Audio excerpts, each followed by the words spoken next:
Sleeping Frog Farms is an all-natural, locally owned and intensive small farm here in southern Arizona. We're located out of Cascabel, and we grow predominantly heirloom.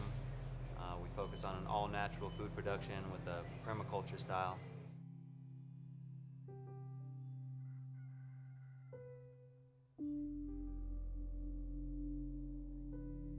We found some land. We found this scrubby little patch of floodplains in unincorporated Pima County, and started on 1/4 of an acre.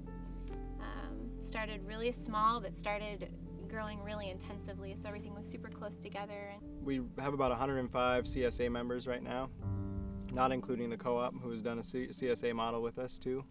So that support has really allowed us to grow more, and that was the big push that moved us from the small farm out to this place, was a CSA model, because it kind of gave us the short-term financing and the confidence to know that we could afford to do this. So we're interested in more of a small scale and just kind of a tighter run permaculture-based model of local agriculture. And so as soon as we could find a place that we could afford to rent, we did, and we started at the small farm in just on the north side of Tucson, or just outside of Tucson city limits, and then ran that for about 1.5 years and found this place for sale, and were able to get financing from the previous owners, and that's how we ended up here. So, and now we're just each year growing a little bit, getting a little bit bigger. I think this is this is in a way kind of a perfect time to be building our farm and building our business, because I think local food and health is becoming such a big thing nowadays, and people are starting to care about where their food comes from and ask really tough questions, and trying to trace their food back to the origin of where it began, and so I think a lot of people are seeking out projects like this. We call ourselves a community farm in the sense that we try and get a community involved in what we do, try and get people out here, and we want to serve just southern Arizona specifically. We don't have any ambitions to ship our produce across state lines, and the community's been great. I feel like there's a lot of people that have been wanting more local food options for quite a while, and even to this day there's still just a handful of farms serving that, so there's a lot of people that come out and support it. So the 4 of us at Sleeping Frog kind of came together from all different backgrounds: social food justice, conventional agriculture, just a love for permaculture and landscaping. And we took all the principles that we've learned throughout our lives and mashed them together to try and grow the best food possible in the best way. Well, getting started, when we started off as a group together, we were on some small acreage in Tucson. One of the big problems there was just the high cost of land and the limitations for expansion. So we were fortunate enough to find some property surrounding the Tucson area in a very ecologically biodiverse region where there's plenty of water. Obviously we start at daybreak. We start off with harvesting the early hours of the morning. It's the best time to get your vegetables harvested at their peak. So we start off a day on average with a good run of harvesting, processing, and packing. Then we move to kind of midday, amending beds, tilling beds, prepping and turning over the old beds to get ready for some more plantings. And then in the evening we usually shift back to picking and packing again, so that we can make sure our weekly deliveries for the different individuals are prepared in a timely and fresh fashion.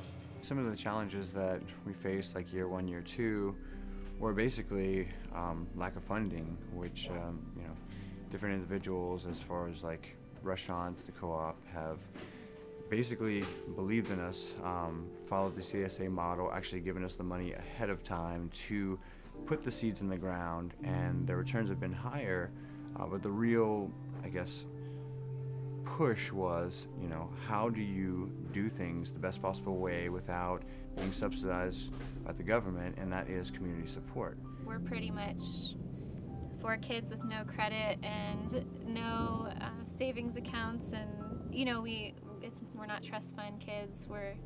We started with about probably about $5,000 of just our own money, that we put into the farm, and then everything since then that the farm has made has gone right back into the farm. So we haven't paid ourselves nearly what we're worth, and we're not making a living wage, and we're not, so I think financially it's been a struggle. But I would say that we're doing really well now. The business is sustaining itself, and we're able to, make enough money to keep the business going. And most of our living expenses are covered here.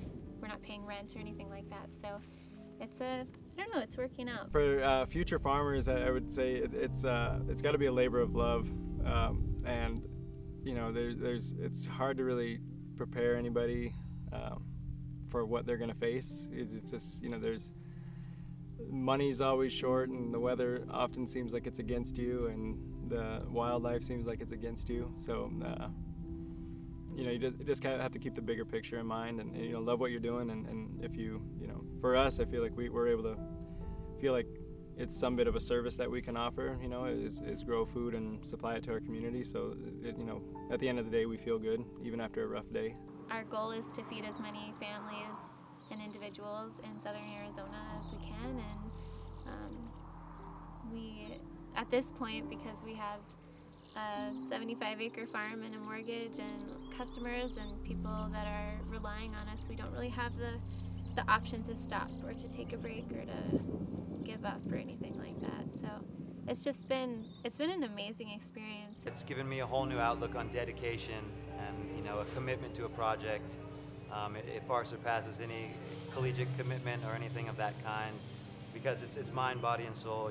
You are really living it and exemplifying what it is that you're doing, and it's really taught me to some humility and a lot more of just the true value of dedication. I mean, we as a group, through thick or thin, rain or shine, we make our commitments happen, and making sure that we show up to the community is huge for us. Well, it's hard to say what would have made our experience easier. I mean, the trials and tribulations of farming, come as they are.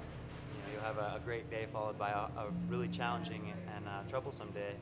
But I mean, I guess it's just patience and understanding that these things do take time.